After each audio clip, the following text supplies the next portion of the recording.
अस्सलाम वालेकुम। प्रोग्राम सहाफ़ी में मतीउल्लाह जान। बलूचिस्तान में अफसोसनाक वाक़यात का तसलसल जारी है। दहशत गर्दी के वाक़यात जो हुए हैं, आज मुख्तलिफ़ अज़ला में सूबे के 39 अफराद जाँ बहक हुए हैं, जबकि 16 ज़ख्मी हुए हैं। मूसाखेल के इलाके राडाशम के मुकाम पर ट्रकों और मुसाफिर बसों से उतार कर शनाख्त के बाद 23 अफराद को फायरिंग करके कत्ल किया गया। असिस्टेंट कमिश्नर नजीब काकड़ के मुताबिक मुसल्लह अफराद ने 10 गाड़ियों को नज़र आतिश भी किया और सिक्योरिटी फोर्सेज और दहशत गर्दों के दरमियान झड़पों में 21 दहशत गर्द हलाक हुए, जबकि इस दौरान 14 जवान शहीद हुए। इंतहाई संगीन सूरत हाल है। बलूचिस्तान के वज़ीर आला सरफराज भुगटी ने प्रेस कॉन्फ्रेंस भी की है और उन्होंने ख़बरदार किया है कि दहशत गर्दों के साथ सख्ती से निपटा जाएगा और किसी किस्म के मुज़ाकरात दहशत गर्दी में मुलव्वस लोगों के साथ नहीं किए जाएंगे।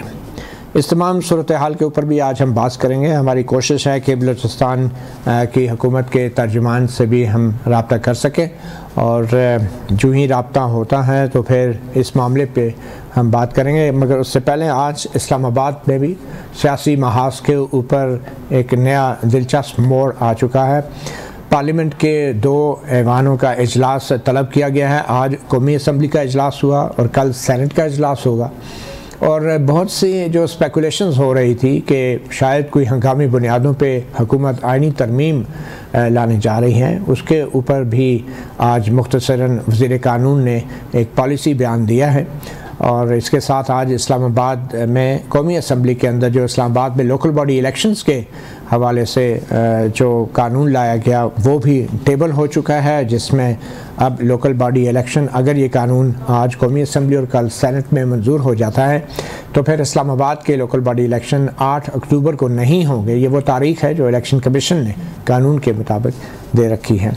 तो इसी पे बात करेंगे। आज हमारे ख़ास मेहमान सेनेटर खलील ताहिर सद्दू, मुस्लिम लीग नून के रहनुमा, उनके साथ तशरीफ़ रखते हैं एडवोकेट उमर खान न्यासी, पाकिस्तान तहरीक इंसाफ के रुकन कौमी असम्बली या सुन्नी इत्तेहाद कौंसिल के कहें या क्या जजमेंट के बाद अभी तक तो आज़ाद जमा करा दी है। अच्छा, अभी वो आप 40 में शामिल है ना असल में, ठीक है। और हमें एक सीनियर जर्नलिस्ट और कोर्ट रिपोर्टर साकिब बशीर ने भी ज्वाइन किया है। तो सिद्धू साहब, फिर क्या हो रहा है? अभी तक फिंगर्स क्रॉस्ड हैं। आज कौमी असम्बली का सेशन तो कल भी जारी रहेगा, तो अभी तक तो कोई आइनी तरमीम का ऐसा कोई इशारा नहीं मिला, मगर लगता है कि असूली तौर पे हुक्मरान इत्तेहाद इस बात पे मुत्तफ़िक है कि जो आला अदलिया के जजेस हैं उनकी मुद्दत में अगर आइनी तरमीम के ज़रिए तोसी की जा सकती है तो ये पार्लियामेंट का हक़ है, उसको कोई नहीं रोक सकता। तो किस किस्म की अंडरस्टैंडिंग है? बहुत शुक्रिया मतीउल्लाह जान साहब। इस पे बात ज़रूर हुई थी, लेकिन अब नहीं, काफ़ी अर्सा पहले 12 जुलाई के बाद में फ्रैंकली आपको मेरा फैब्रिक है कि मैं बात हुई थी। हाँ, बात ज़रूर हुई थी। मतलब किस लेवल पे हुई थी? कि मतलब 3 साल की एक्सटेंशन दी जाए। अच्छा, लेकिन राइट नाउ जो ये एजेंडा है, अगर हमारे पास अभी 2/3 अक्सरियत नहीं है, सीधी सी बात है, और 239 के तहत आईने पाकिस्तान, कॉन्स्टिट्यूशन पाकिस्तान के तहत we need 2/3 majority if we have to amend the constitution. 239 जो है जी 239, लिहाजा हमारे पास अभी तक वो नहीं है, तो अभी देखते हैं। लेकिन मेरा अपना जो है कि सेशन में कोई ऐसी बात नहीं होगी। अच्छा, ये जो बात आपने कहा 12 जुलाई के बाद हुई थी, ये किस लेवल पे हुई थी? क्या प्राइम मिनिस्टर, अटॉर्नी जनरल, कहाँ पे, किस लेवल की ये बात थी? और अगर हुई थी तो ये तो एक आइनी अख्तियार है पार्लियामेंट का। जी, I was not in that meeting, but as per the federal ministers जो हैं दोनों, उन्होंने मुझे बताया और उनसे बात हुई, हमारा तल्लक है चुके, तो उन्होंने कहा कि इस पर हमारी बात हुई है, तो शायद ये अमेंडमेंट लानी पड़े या वट एवर, जो भी अमेंडमेंट का नहीं पता। लेकिन जो सारे इंसान को सारा मतलब जो 6ठी सेंस है या 7वीं सेंस है वो काम करती हो तो फिर पता चलता है। तो उसमें असल में हमें बड़ा मसला ये था कि ठीक है, सुप्रीम कोर्ट कंप्लीट जस्टिस कर सकती है whatsoever, but the problem is that कि जब मैंने खुद देखा, और आप भी मौजूद थे मतीउल्लाह साहब उस वक्त उधर अपना सुप्रीम कोर्ट में, इवन सुलेमान अकरम राजा, वो कमल शोजब साहब के वकील थे, ही हिमसेल्फ सेड कि ये सीटें पीटीआई की नहीं बनती। उन्होंने अदालत को कहा, जो 2 जजेस ने इख्तलाफी फैसला लिखा, बाकी फैसला तो भी आया नहीं। खैर, ये तो फैक्ट्स हैं, कोर्ट की प्रोसीडिंग का मामला है। उन्होंने इस पस मंजर से तो नहीं कहा कि बनती नहीं है, यही कहा था, मतलब यही कहा था, क्योंकि जजों ने उसमें लिख दिया, मेरे पास जजमेंट है, एक वकील का तकनीकी। लेकिन मैं बता रहा हूँ, तो हमें क्योंकि उसमें ना ये पीटीआई फ्रीक थी, और अभी जो दूसरा मसला बनेगा ना जी, आपने इन्होंने अभी न्याज़ी साहब ने भाई है मेरे इनसे अपना एक ज़ाती रिश्ता है, जो आपने अभी एक बड़े प्यारी बात की, उन्होंने कहा कि एफिडेविट मैंने दे दी है। अभी देखा जाएगा कि क्या ये पहले वाला एफिडेविट भी दिया था सोनी इत्तेहाद कौंसिल वाला, अभी दूसरा उस चलिए हम इस पे तफसीली फैसला आ जाएगा, उसमें बड़ा क्लियर हो जाएगा कि ये आईनी तरमीम का मसला है या कि सादा अक्सरियत के कानून से भी आप इसको कर सकते हैं। मगर सवाल ये पैदा होता है कि आपने कहा कि ये बात हुई थी आईनी तरमीम के हवाले से, तो ये वज़ीर कानून ने तो जुडिशल कमीशन की मीटिंग में ऐलान किया था कि हम आईनी तरमीम लेकर आ रहे हैं। आज़म रज़ी तारिक साहब ने चीफ जस्टिस को बताया और उसके फौरन बाद उन्होंने जुडिशल कमीशन के इजलास मुलतवी कर दिया था जिसमें कवायद की मंजूरी होनी थी। तो ये तो एक ओपन सीक्रेट है कि गवर्नमेंट कह रही थी कि अब मुझे बताइए नंबर गेम्स में कहाँ तक पहुंची है बात? क्या मौलाना फजल रहमान अगर आपका साथ देते हैं तो फिर कितना गैप रह जाता है? 4 वोट फिर रह जाएंगे, 4 वोट रह जाएंगे। तो उनको कौमी असम्बली में आप पूरा कर पाएंगे? आप समझते हैं कि 4 वोट कोई नामुमकिन चीज़ है? और अगर ये हो गए तो फिर डेफिनेटली तरमीम आएगी। अगर तो अमेंडमेंट जी लानी है और मुझे नहीं पता कंफर्म क्योंकि मैं वीओपी हूँ, वेरी ऑर्डिनरी पर्सन, मेरा उस लेवल पे नहीं है वीओपी। तो अगर हो जाए तो मुझे तो फिर 4 आदमी तो ज़ाहिर हो ही जाएंगे जी, वो तो ऐसा कोई मसला नहीं है। वो 4 क्या पीटीआई के होंगे या किसी से भी हो जाए जी, हो जाएंगे डेफिनेटली। अच्छा, वो तो आपको इलेक्शन कमीशन भी जो है वो दे सकता है 3-4, तो उसके बारे में मैं बात आपको याद है ना एक दफ़ा चीफ जस्टिस हाकिम निसार ने एक कॉन्फ्रेंस में कहा था 4 बंदों को तो मैं ही रिजाइन करवा सकता। जी उमैर नियाज़ी साहब, आपको क्या लग रहा है? क्योंकि आपको एक आपके पास आने से पहले में वज़ीर कानून ने भी आज इसी आईनी तरमीम के हवाले से सवाल उठाया गया, तो उस पर एक पॉलिसी बयान दिया है पार्लियामेंट के अंदर, कौमी असम्बली में। आइए देखते हैं वो क्या कह रहे हैं। आइन में लिखा हुआ है सर, जो आईनी तरीका कार है उसके मुताबिक ही मुल्क चलना है, आइन से बालातर तो नहीं होना। वो क्या है? आईनी तरीका कार इस वक्त जो राजुल वक्त कानून है उसके मुताबिक हाई कोर्ट्स में सीनियरिटी प्रिंसिपल नहीं है। इसी वजह से लाहौर हाई कोर्ट में रीसेंट पास्ट में सुप्रीम कोर्ट के जो तमाम जज साहबान जुडिशल कमीशन के मेंबर्स थे उन्होंने मुतफ़िका तौर पे जो सीनियरिटी नंबर 5 पे थी उन्हें चीफ जस्टिस अपॉइंट किया। उसके बारे में बार बॉडीज़ में मुख्तलिफ आरा थी। पाकिस्तान बार काउंसिल के जो रुकन थे उन्होंने उसे सुप्रीम कोर्ट की हद तक सीनियरिटी के हवाले से उसको 18वीं तरमीम में जब आया था वो आइन में प्रोवाइड कर दिया गया कि जो सीनियर मोस्ट जज होगा वो अपॉइंट हो। तो मैंने सब आप मुतमईन हैं? वज़ीर कानून ने भी कह दिया कि सुप्रीम कोर्ट की हद तक जो सीनियर मोस्ट जज होगा वो उसको अपॉइंट करेंगे, लेकिन आइन में तो ये लिखा है। मगर क्या आइन में लिखे इस सीनियरिटी के प्रिंसिपल कोई 2/3 अक्सरियत से तरमीम नहीं हो सकती? और आपके ख्याल में 2/3 अक्सरियत हुकूमत हासिल कर लेगी खींचतान के? अच्छा जी, जैसा है आइनी पोजीशन वो आर्टिकल 175A का हवाला दे रहे हैं, मतलब उसमें क्लैरिटी के साथ लिखा हुआ है कि सीनियर मोस्ट पर्सन ही हैज़ टू बी CJP, ठीक है, वो क्लैरिटी के साथ। अब पास में देखें पिछली दफ़ा CJP की अपॉइंटमेंट होनी थी, गवर्नमेंट ने इन टाइम नोटिफिकेशन का वेल इन टाइम कर दिया था नोटिफिकेशन, मगर अब क्या वजूहत हैं कि अब रिटायरमेंट के करीब मौजूदा चीफ जस्टिस साहब पहुँच चुके हैं मगर गवर्नमेंट रिलक्टेंट है टू इशू द नोटिफिकेशन, ठीक है।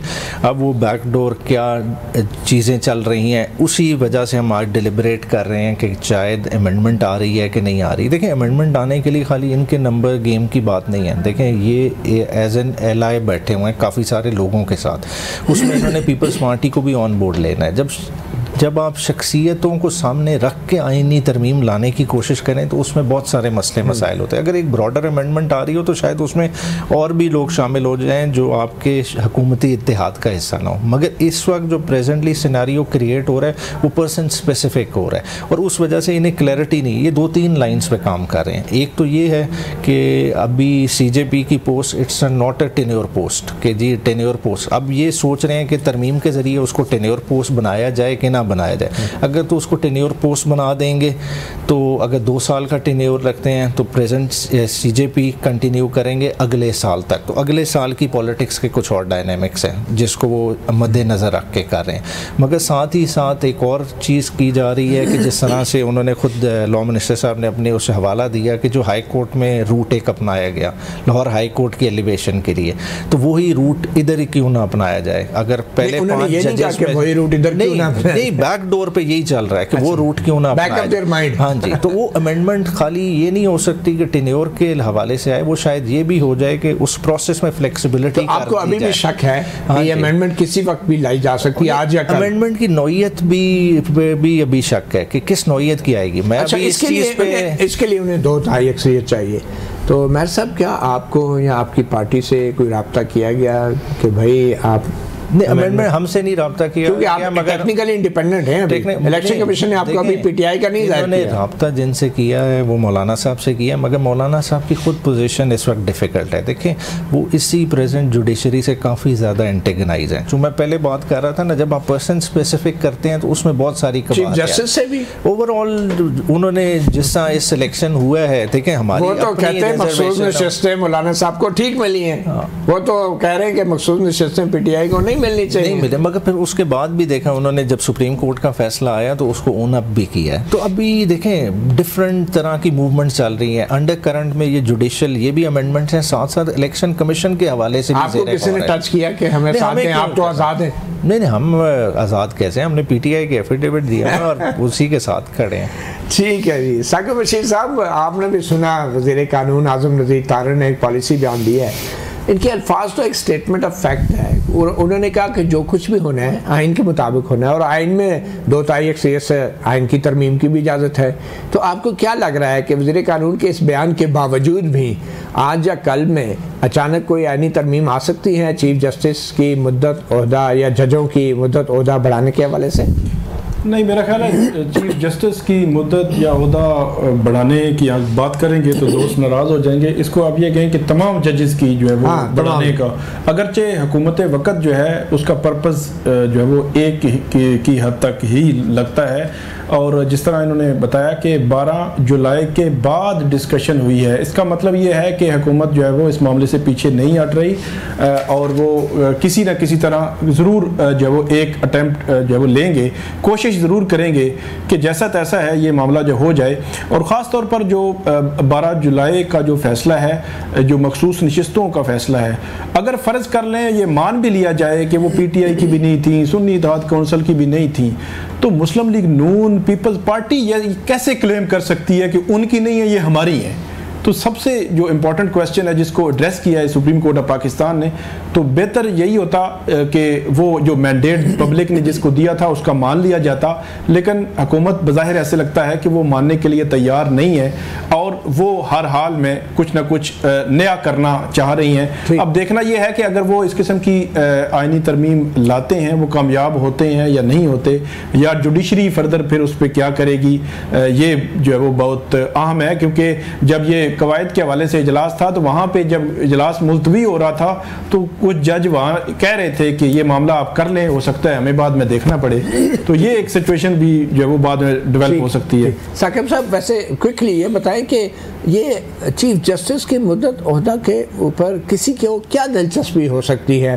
क्या फ़ायदा होगा हुकूमत को अगर चीफ जस्टिस काजी फैज़ ईसा बदस्तूर मज़ीद साल के लिए अपने ओहदे पर रहते हैं, या क्या नुकसान होगा अगर जस्टिस मंसूर अली शाह आ जाते? मेरा ये ख्याल है कि चीफ जस्टिस का तो वो कह चुके हैं कि मैं जो है वो इंटरेस्टेड नहीं हूँ। अब हुकूमत उनको जो है वो हर सूरत में अगर इस तरह की सिचुएशन में लाना चाहती है तमाम जजों के साथ हुकूमत का पर्पस जो है वो सिलेक्टिव ही है, लेकिन वो फिर चाहते हैं कि ऐसा तासुर ना जाए कि जो है ये एक के लिए किया जा रहा है। और चीफ जस्टिस ने तो कहना है कि मैं क्या करूँ, पार्लियामेंट ने कर दिया, पार्लियामेंट का बड़ा वो एहतराम करते हैं। बाकी जो दूसरी आपने बात की, ये हैरान कौन है वैसे कि जस्टिस मंसूर अली शाह साहब जो है उनके हवाले से यही मुस्लिम लीग नून बड़ी उनके लिए मद्दा रही है, उनकी तारीफ करती रही है और वो इंडिपेंडेंट जज हैं। मेरा नहीं ख्याल कि अक्टूबर में अगर वो आ भी जाते हैं कि गवर्नमेंट को ये बड़ी अजीब सी उन्होंने कैफियत बनाई हुई है जैसे वो किसी पार्टी के हैं। मेरा नहीं ख्याल उनका अगर पास देखा जाए तो वो यकीनी तौर पर आइन और कानून के मुताबिक फैसले देंगे। उन फैसलों को फैसले कभी किसी जमात कभी किसी जमात को फेवर कर सकते हैं, लेकिन ये कहना कि वो कोई मुस्लिम लीग नून या मौजूदा हुकूमत के लिए कोई थ्रेट है, मेरा नहीं ख्याल कि वो कोई थ्रेट ऐसा हो सकता है। ये सिंपल सी बात है कि चीफ जस्टिस काजी फैज़ ईसा बैठे हुए हैं, ट्राइब्यूनल्स गैर फाल पड़े हुए हैं, तो क्या ये ठीक है? मतलब ये तो कोई आईनी और जो इलेक्शन के कानून के भी खिलाफ जा रहा है सारा मामला। तो ये चीज़ें मतलब होनी चाहिए। और जिस तरह ख्वाजा आसिफ साहब ने कहा था कि हमें लगता है नवंबर अक्टूबर में इलेक्शन खुल जाएगा और हमें घर भेज दिया जाएगा, तो ये भी एक अजीब सी सिचुएशन है कि क्या नवंबर नवंबर अक्टूबर से पहले उनको कोई गारंटी है कि आपके कोई ट्रिब्यूनल नहीं खुल सकते या चीज़ें आगे जो है नहीं बढ़ सकती? यह भी बड़ी एक इंटरेस्टिंग बात है। ख्वाजा साहब भी सोच रहे हैं कि शायद अक्टूबर 25 या 26 के बाद ही उनके लिए हालात मुश्किल हो सकते हैं। छोटी सी ब्रेक लेते हैं और ब्रेक के बाद हमारे साथ मौजूद हैं मुस्लिम लीग नून PTI के रहनुमा और सीनियर जर्नलिस्ट और court reporter Saqib Bashir. Welcome back सहाफ़ी प्रोग्राम में। सेनेटर खलील ताहिर संधू साहब, क्या खदशा है आपको अगर justice Mansoor Ali Shah chief justice बन जाते हैं तो मसला क्या है? हुक्मरान इत्तेहाद का खौफ क्या है, खदशा क्या है? फार्म 45 का भी नहीं जांच पड़ताल होने दी जा रही और चीफ जस्टिस का नोटिफिकेशन भी नहीं जारी किया जा रहा, जो कि नॉर्मली हो जाना चाहिए आइंदा चीफ जस्टिस का। इस्लामाबाद के लोकल बॉडी इलेक्शन से भी फरार की राह अख्तियार की जा रही है और इलेक्शन ट्राइब्यूनल भी नहीं बनने दिए जा रहे। क्या किस चीज़ की जहाँ सब हमें कोई एज ए प्रैक्टिसिंग लॉयर मैं कहूँगा, हमें तो कोई ज़ाती तौर पे और वैसे भी कोई पार्टी को भी मेरा तो अपना अंदाजा justice Mansoor Ali Shah is a very competent justice और उनकी इंटेग्रिटी पे आपकी ज़ाती राय है पार्टी की राय है? पार्टी को तो खैर मेरे साथ ऐसी बात नहीं हुई, लेकिन मेरी ज़ाती राय को हम पेश होते रहे। आपके ख्याल में पार्टी की भी यही राय है? न्याय साहब भी पेश होते रहे, उधर मैं भी होता हूँ सारे। तो उनकी जो इंटेग्रिटी जब हाई कोर्ट में थे चीफ जस्टिस थे, तो एज अ लॉयर आप कह रहे हैं? एज ए लॉयर कह रहा हूँ मैं। अच्छा, एज अ पार्टी रिप्रेजेंटेटिव? मैं नहीं कह रहा, मुझे नहीं पता पार्टी की पॉलिसी हो सकती है, can be, but as a उनकी इंटेग्रिटी जो ऑनेस्टी है व्हाटसोएवर हम दोनों पेश होते रहे, कोई ऐसी बात नहीं है। वेरी कॉम्पिटेंट जज। लेकिन कुछ में पहले जो तरह आपने कहा कि हाई कोर्ट में हमें बड़ा गलत पहले एक तजर्बा हुआ था कि हम ख्वाजा शरीफ को छोड़कर साकिब निसार को इधर ले आए थे, तो उसने हमारा हाल किया। तो उसमें चॉइस भी इतनी डिफिकल्ट थी, वो अच्छा किया। चले दैट इज योर राइट, मैं एग्री करता हूँ उस बात पर। इमेजिन करें अगर ख्वाजा शरीफ आ जाते सुप्रीम कोर्ट। बट एनीवे, हाँ जी, तो हमें बेसिकली तो ज़ाती तौर पे जो मैंने अपनी राय देनी थी वो दी है। बाकी मैं जो कि पार्टी का पाबंद हूँ, जिस तरह न्याजी साहब अपनी पार्टी के फैसलों के पाबंद हैं, तो जो भी फैसला होगा फिर हमें तो ज़ाहिर है वी हैव टू से आइस जो हमारी पार्टी ने करती है। तो अगर लेकिन मुझे अभी तक वैसे कोई द सिचुएशन वेरी परप्लेक्स लग रही है। बताएं कि लेट्स से कि चीफ जस्टिस काजी फायज ईसा को एक्सटेंशन मिल भी जाती है, तसव्वुर कर लें थोड़ी देर के लिए, तो क्या उससे मखसूस नशस्तों के हवाले से जो फैसला है फुल कोर्ट का, उस पर अमल दरामद रुक जाएगा? उस पर इनका अपना ही है भाई, चूंकि फैसला आना है उसमें 15 दिन तक आना चाहिए था। हाँ बताओ, लेकिन नहीं, मेरा ये ख्याल कोई ऐसी बात नहीं है। लेकिन जब इन्होंने कहा कि अगर आपको कोई इसमें कॉम्प्लिकेशंस आती हैं तो इलेक्शन कमीशन उसमें दरखास्त हमें दे सकता है, हमसे रहनुमाई ले सकता है। जब इलेक्शन कमीशन रहनुमाई लेने गया तो ये चलेगी जी इस दरखास्त को इन्फ्रेक्चर कर दिया जाए। तो मतलब इस तरीके से दोनों तरफ से सिचुएशन जो इस किस्म की बनी हुई है, तो जो भी होगा, लेकिन मैं ज़ाती तौर पर एज ए प्रैक्टिसिंग लॉयर भी और एज ए पार्टी भी अब कहने लगा हूँ कि वो सीटें बेसिकली चाहिए ये था कि वो पार्लियामेंट को वापस ये केस भेज देते और पार्लियामेंट डिसाइड करती है उसको, चाहे दोनों हाउसेस का इजलास बुला के कर रहे हैं। एक चीज आइन में क्लियरली लिखी है तो पार्लियामेंट कैसे डिसाइड कैसे वकील जान साहब कैसे क्लियर लिखी? जब इन्होंने उस निशान पे इलेक्शन नहीं लड़ा, ये पार्टी नहीं है, ये उसमें है नहीं, और जो जिसके सुन्नी इत्तेहाद में शामिल हुए उसने अपने निशान पे इलेक्शन नहीं लड़ा। और फिर उसमें जो साहबजादा फजल कुरैन साहब का बेटा मेरा भाइयों की तरह है, लेकिन उन्होंने लिखा है कि non Muslim can not be the member of this party और समथिंग, तो how they can claim these seats? तो उनको नहीं मिली ना सुन्नी इत्तेहाद कौंसिल को, यही तो हम कह रहे हैं कि क्या तो असल आर्टिकल 17 की तशरीह है, सियासी जमात किसे कहते हैं उसकी तारीफ है, इसमें तो इशू कोई नहीं था कि पीटीआई एक सियासी जमात थी और सुप्रीम कोर्ट ने करार दे दिया उसको। इनको निशान चीजें तो नेचुरली है, नहीं इनको सिंबल ही नहीं मिला था ना, इनका सिंबल 215 के तहत इलेक्शन एक्ट के तहत इनको सिंबल पे निशान लेना था। जिसको सिंबल ना मिले तो वो भी क्लियर हो गया ना कि वो पार्टी का वजूद। असल में मैं बताता हूँ, मैं मशवरा तो नहीं देना चाहिए, इनको चाहिए ये था कि फौरी तौर पर सुन्नी इत्तेहाद काउंसिल में शामिल ना होते और ये पीटीआई में शामिल होते। चल इनको ऑप्शन दो दिया इलेक्शन कमीशन ने, तो फिर कोई रुकावट नहीं आनी चाहिए थी। लेकिन अब जो इस लेवल पे कि आपके पास 3 दिन का टाइम हो और आला अदलिया उसको टाइम 15 दिन का कर दे। आप ये कह रहे हैं कि जो आईनी तरमीम अगर होगी तो फिर आइन के आर्टिकल 51 में भी कोई तरमीम हो सकती है मखसूस नशस्तों के हवाले से कि जो माले गनीमत होगा वो हुक्मरान इत्तेहाद को मिल जाएगा? आर्टिकल 51 की और 106 की तो नेगेशन ऑलरेडी 2 जजेस का जो फैसला आया है, इख्तलाफी फैसला, इख्तलाफी है, मिनॉरिटी, मैं भी मिनॉरिटी हूं, तो वो मिनॉरिटी के कौन सी उसको आप आईनी तरमीम में बदल देंगे उनके? देखते हैं जी अभी अपना क्या करते हैं। अपना हमारे लॉ मिनिस्टर साहब वेरी कॉम्पिटेंट पर्सन और बाकी पार्टी तो जो भी वो बनाएंगे इसके हवाले से बात करेंगे वो। लेकिन मेरी जाती राय ये है कि ये वापस केस भेजना चाहिए था था पार्लियामेंट को। अच्छा, पार्लियामेंट, ताकि पार्लियामेंट इस पे बहस करे। पार्लियामेंट ने केस नहीं भी भेजा तो उन्होंने एक कानून बना दिया, उससे कोई सर हमें आइन का तहफ़्फ़ुज़ करना है ना, बहुत सारी जजमेंट्स नहीं भी मानी जाती। बिल्कुल आइन का तहफ़्फ़ुज़ खास तौर पर सुप्रीम कोर्ट के फैसले के हवाले से तो बहुत ज़रूरी हो गया। वो ठीक है, 189 के तहत बाइंडिंग जरूर होते हैं, लेकिन देर आर सो मेनी फैसले जिन पे अमल नहीं किया। न्याजी साहब, आपको क्या खदशा है अगर चीफ जस्टिस काजी फाइसा को एक्सटेंशन मिल भी जाती है तो आपको क्यों एतराज़ है? आपका एतराज़ असूली है या शख्सी है? नहीं, शख्सी नहीं। देखें, सीनियोरिटी प्रिंसिपल एक वेल एंट्रेंच प्रिंसिपल है, ठीक है, उसी को फॉलो होना चाहिए। तरमीम हो जाए में देखें अब जुडिशल इंडिपेंडेंस, देखिए जुडिशरी एक अलहदा से एक इंडिपेंडेंट पिलर है, ठीक है, उसके खदो खाल दिए हैं, ठीक है, उनका अपना एक प्रोसेस है अपॉइंटमेंट का, उनका रिमूवल का अपना प्रोसेस। अगर उसमें हम इस तरह से इंटरफेयर करने रहेंगे, पार्लियामेंट सुप्रीम है, नहीं सुप्रीम है, बिल्कुल करते, मगर जब parliament colourful exercise of jurisdiction करेगी वहाँ कोर्ट्स इंटरवीन करेंगे। अच्छा, पार्लियामेंट को आईनी तरमीम से रोक सकती है सुप्रीम कोर्ट? देखें, नहीं रोकना क्या, मगर अंडर क्वेश्चन तो आ सकती है। देखें आर्टिकल 239 में जरूर प्रोवाइडेड है कि जी वो कैन नॉट बी क्वेश्चन, मगर जब दो प्रोविजन है कि किसी अदालत में और फिर दोबारा क्लैरिफाई किया गया है वो बिल्कुल जब आपके कॉन्स्टिट्यूशन के अंदर ही स्ट्रक्चर से कोई चीज मुतसादिम आप करने लगे, स्ट्रेंजर्स के साथ आप आइन की तरमीम नहीं कर सकते। ऐसे लोगों को असेंबली में बिठा के कि जो स्ट्रेंजर्स हैं, जो मेंबर नहीं हो सकते आईनी तौर पे, और अगर सुप्रीम कोर्ट कहते कि मेंबर हो ही नहीं सकते थे तो फिर ऑब्वियसली वो आईनी तरमीम, तो फिर उस पर सवाल खड़े हो जाएंगे। तो साकिब बशीर साहब, अब ये बताएं कि आपके ख्याल में अगर ये पार्लियामेंट स्ट्रेंजर्स के साथ या उन मखसूस नशिस्तों के साथ या उन आज़ाद उम्मीदवारों की सपोर्ट के साथ कि जो टेक्निकली पार्टी से इनका ताल्लुक था लेकिन उनको आज़ाद डिक्लेयर करके उनकी सपोर्ट ली गई, आईनी तरमीम कर सकती है? और इसमें क्या कॉम्प्लिकेशन पैदा हो जाएंगी? क्योंकि एक दफ़ा आईनी तरमीम अगर हो गई तो कोई जब उसे सुप्रीम कोर्ट में चैलेंज करेगा तो सवाल तो ये उठेगा ना कि सारे जजेस ने इसका फ़ायदा उठाया, 3-3 साल मुद्दत बढ़ गई है चीफ जस्टिस की भी और सब की, तो ये कैसे अपने वाले से केस सुन सकते हैं? फिर तो मेरा ख्याल है वो चीज़ें जो वो कैसे आगे बढ़ सकेगी। जो बात आपने की 41 जो जिनको आज़ाद इलेक्शन कमीशन ने डिक्लेयर किया है, ये बुनियादी तौर पर हमें भूलना नहीं चाहिए कि ये सारे लोग सुन्नी इत्तेहाद कौंसिल में थे, और सुन्नी इत्तेहाद कौंसिल जो असम्बली में एक पार्लिमानी जमात थी और उनके आज़ाद नहीं थे ये। और उसके बाद सुप्रीम कोर्ट फैसला देती है कि ये पीटीआई डिक्लेयर कर दिया जाए।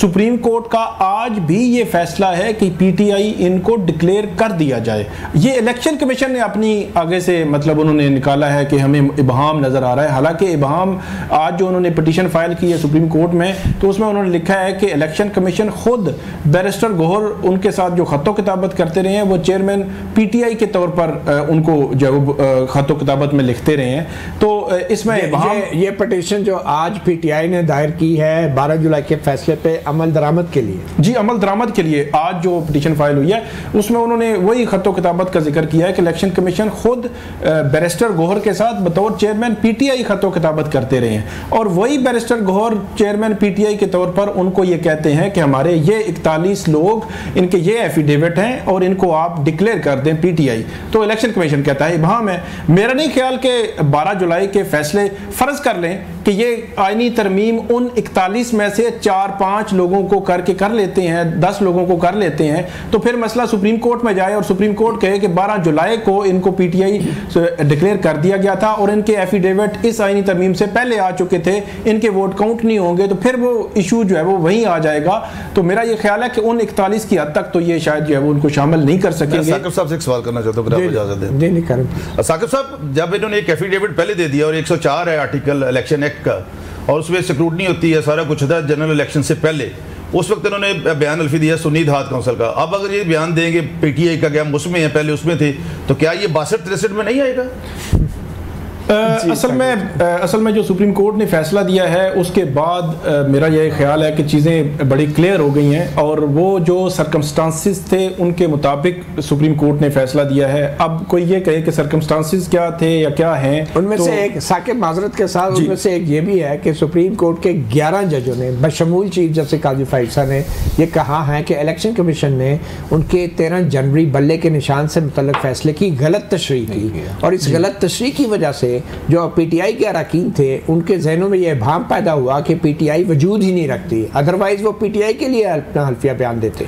तो इसीलिए सुप्रीम कोर्ट ने फिर 12 जुलाई में क्लियर किया कि पीटीआई का वजूद था, और अगर पीटीआई के इन एमएनएज को ये पता होता उम्मीदवारों को कि वजूद है तो वो डेफिनेटली फिर पीटीआई के हवाले से ही अपना एफिडेविट देते। और ये बड़ा एक बारीक सी एक लाइन है, ये 13 जनवरी वाली जो है बड़ी बारीक लाइन है कि सुप्रीम कोर्ट के 11 जज कह रहे हैं कि 13 जनवरी के फैसले की गलत तशरीह की इलेक्शन कमीशन ने। तो जब सुप्रीम कोर्ट खुद कह रही है तो फिर सुप्रीम कोर्ट ने ही इस मामले को ठीक करना है ना। ये तो नहीं हो सकता कि आप जो है वो सारा उस पर डाल दें कि आपने क्या किया है। जब सुप्रीम कोर्ट कह रही है तो आप उन्होंने उसको ठीक भी कर दिया। नहीं साकिब भाई, एक मुश्तरी इश्तिहारबाज की टर्म में उसमें लिखा होता है कि किसी चीज़ से लाल होना और कह देना कि मुझे पता नहीं था, उसको एक्सक्यूज करार नहीं दिया जा सकता। There are so many judgment and dictums. मेरे भाई ने सब ये भी बताएंगे, बहुत सारी जजमेंट है कि अगर वो कहता है मुझे इस लाह का पता नहीं था या मेरी गलतफहमी थी, तो उसको ये नहीं कहा जाएगा कि आप आईनी तौर पर ठीक कह रहे हैं। नहीं, असल में इलेक्शन कमीशन को गलतफहमी थी, एमएनएज नहीं, इलेक्शन कमीशन तो आज भी डटा हुआ है कि वो उसने बिल्कुल सुप्रीम कोर्ट उनको कहा कि आप हमारे पास आ सकते हैं। मसला ये है ना कि जो शायर है उसकी तशरीह को कोई नहीं मानता। जो उस्ताद है उर्दू का वो कहता है मेरी तशरीह सही है, शायर तो बकवास करता है माज़रत के साथ। तो उमैर यानी साहब, आपको क्या लग रहा है कि ये जो तफसीली फैसला आएगा इसमें कितनी चीज़ें वाज़ेह हो सकती हैं, और क्या तवक्कुआत है आपकी तफसीली फैसले से, ख़ास तौर पे इलेक्शन कमीशन ऑफ पाकिस्तान के कंडक्ट के हवाले से और 13 जनवरी को जो सुप्रीम कोर्ट ने बल्ले के निशान के हवाले से फैसला दिया? देखिए, फैसला तो शॉर्ट ऑर्डर वाज़े है। जो शॉर्ट ऑर्डर की एम्प्लीफिकेशन ही मेन जजमेंट होनी है, वो को उसके खदोखाल उससे बाहर तो जाने नहीं, नई चीज़ नहीं आनी। ज़्यादा जो जिस चीज़ की तरफ आप भी इशारा कर रहे हैं वो ये हो सकता है जो इलेक्शन कमीशन का है वो कॉन्डक्ट पे ज़ाहिरी बात है आएंगी कुछ ऑब्जर्वेशन, वो शायद ओपन कर दें रास्ता जो सुप्रीम जुडिशल काउंसिल में जो रेफरेंसेस फाइल हुए हैं उन चीज़ों को और ज़्यादा तकवीत दें, उसमें वज़न ज़रूर आ सकता है। बाकी ये देखें, ये नंबर गेम समझ रहे हैं उसको बहुत ज़्यादा इंपॉर्टेंट। हालांकि अगर औरतों की सीटें पीटीआई को दे भी दी जाए, पीटीआई की उससे गवर्नमेंट बनती नहीं है, और ना ही पीटीआई आज इस स्टेज पे इंटरेस्टेड है। पीटीआई किस चीज़ में इंटरेस्टेड है? वो अपने मैंडेट की रेस्टोरेशन में। देखें, असल तो आपने वहाँ हमें डैमेज किया है। बहुत इंटरेस्टेड है आप तो इलेक्शन कमीशन में भी पार्टी नहीं बने, हाई कोर्ट में भी नहीं बने, सुप्रीम कोर्ट में भी बने। असल जब तक मैंडेट रेस्टोर नहीं होता, देखें चीज़ें आगे नहीं चलती। इन 20 सीटों से ना गवर्नमेंट बननी है, ना हम कोई उस स्टेज पे चले जाएंगे कि हम कहें कि जी बहुत बड़ी कोई विक्ट्री होगी, कि मुल्क में बहुत बड़ा चेंज आ जाएगा। उसका हल यही है कि फिल फॉर नए फ्रेश इलेक्शन हो, ये ही तब हल कर सकते। वरना जिस तरह का डेडलॉक बना हुआ है, ये डेडलॉक कहीं भी नहीं। ट्रिब्यूनल से भी मायूस हो गए, अब आप फ्रेश इलेक्शन नहीं। देखें, मायूस की बात नहीं। देखें, आज 6 महीने गुजर गए, कोई एक फैसला आया, जहां इन्हें सीटें चाहिए होती हैं वहां फौरन फैसले आ जाते हैं। हमारे 2 एमएनए फौरन डी सीट हो गए, मतलब टाइम नहीं लगा। ये वो वाला भी तो देखें ना, फॉर्म 45 का इशू कितना बड़ा इशू है, एक हियरिंग पे डिसाइड हो सकता है, मगर ट्राइब्यूनल्स को चलने ही नहीं दिया जाता। भी कल फैसला है गौहर बलोच वाला, उसको भी याद रखिए, ऐसी तो बात नहीं है। नहीं, एक आध फैसला बिल्कुल है। जिधर देखें, इधर रिकाउंट की कितनी एप्लीकेशन थी, 29 एप्लीकेशन पीटीआई की लो मार्जिन वाली इसी इलेक्शन कमीशन ने खारिज की हैं। उनके मद्दे मुकाबिल आज असेंबलियों में बैठे हैं। अगर आपने एक हमारे हिस्से में आ गई है तो उससे क्या फ़र्क पड़ता है? मोस्टली तो बंदे उनका फारिग करके भेज दिया, मगर इन्हें रिकाउंट एज ऑफ राइट मिला। बिल्कुल, पीटीआई आजकल जिन हालात से दो चार है, बिल्कुल ऐसे ही हालात से नून लीग दो चार थी 2018 के इलेक्शंस के बाद, और शायद हम लोग सबक नहीं सीखते। एक छोटी सी ब्रेक लेंगे और ब्रेक के बाद बात करेंगे आखिर इस्लामाबाद पाकिस्तान का वफाकी दारुल हुकूमत, यहाँ पे लोकल बॉडी इलेक्शन, कौंसलरों के इलेक्शन के लिए भी हुक्मरान जमात नून लीग तैयार नहीं है। इसकी वजह क्या है? पार्लियामेंट से कानून मंजूर कराया जा रहा है, सुप्रीम कोर्ट के फैसले को गैर मौसर करने के लिए पार्लियामेंट से कानून, अब लोकल बॉडी इलेक्शन के लिए पार्लियामेंट से कानून। ये सब कुछ, ये जो कानून साजी है, ये सिर्फ इस मकसद के लिए रह गई है कि इंतखाबी अमल को रोका जाए। लोगों का जो राइट टू वोट है, जो हक है वोट देने का, पिछले तकरीबन 3-4 साल से इस्लामाबाद जो है वो बगैर किसी नुमाइंदगी के है। एक छोटी सी ब्रेक लेंगे और फिर इस पर बात करेंगे।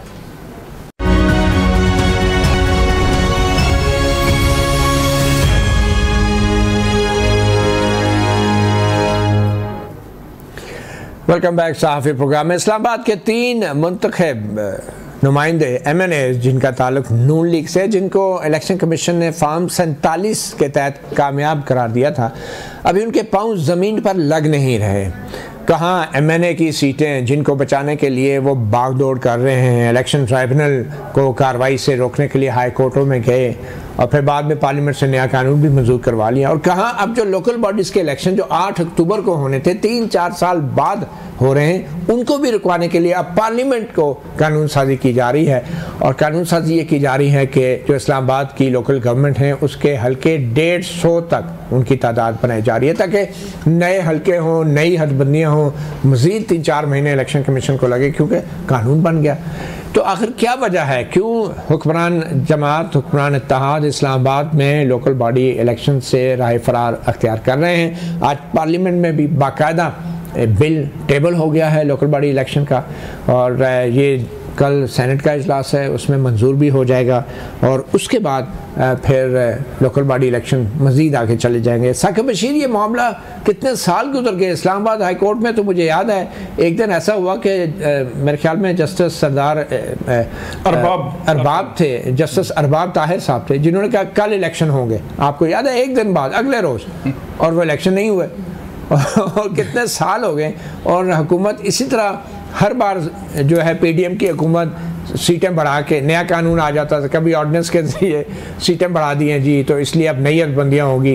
ये क्या हो रहा है इस्लामाबाद में? और जो आज टेबल हुआ है बिल कौमी असम्बली के अंदर, क्या इसके पीछे हुकूमत की बदनीयती है, हुकूमत का खौफ है, खदशा है कि लोग कहेंगे देखो जी लोकल बॉडी इलेक्शन तो जीत नहीं सके और 3 MNA की सीटें ले ली?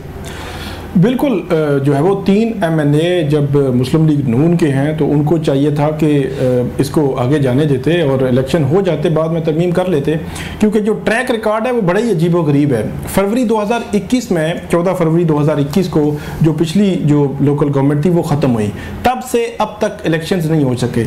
31 दिसंबर 2022 को इलेक्शन होने थे। जो मुस्लिम लीग उस वक्त की PDM की गवर्नमेंट थी, उन्होंने ठीक 12 दिन पहले लेजिस्लेशन की कि जो हम जो निश्चित हैं ये यूनियन काउंसिल की तादाद है वो जो है वो हम बढ़ा रहे हैं और वो तादाद जो है वो 125 कर दी गई 100 से। अच्छा, पहले जो उससे कबल तादाद जो है वो 50 से 100 की गई थी और तकरीबन 18 दिसंबर 2022 को ये तादाद 125 कर दी गई।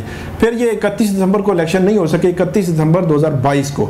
उसके बाद इस्लामाबाद हाई कोर्ट को इन्होंने जो बताया यकीन दहानी कराई और इस्लामाबाद हाई कोर्ट ये पूछती रही, ये ना हो कि कल दोबारा इलेक्शन अनाउंस हो, और वो 180 दिन में इलेक्शन होने थे वो भी नहीं हुए, और उन्होंने कहा ये ना हो कल दोबारा इलेक्शन अनाउंस हो, 125 से तादाद मजीद बढ़ा दी जाए, आप कोई नई कानून साजी ले आए।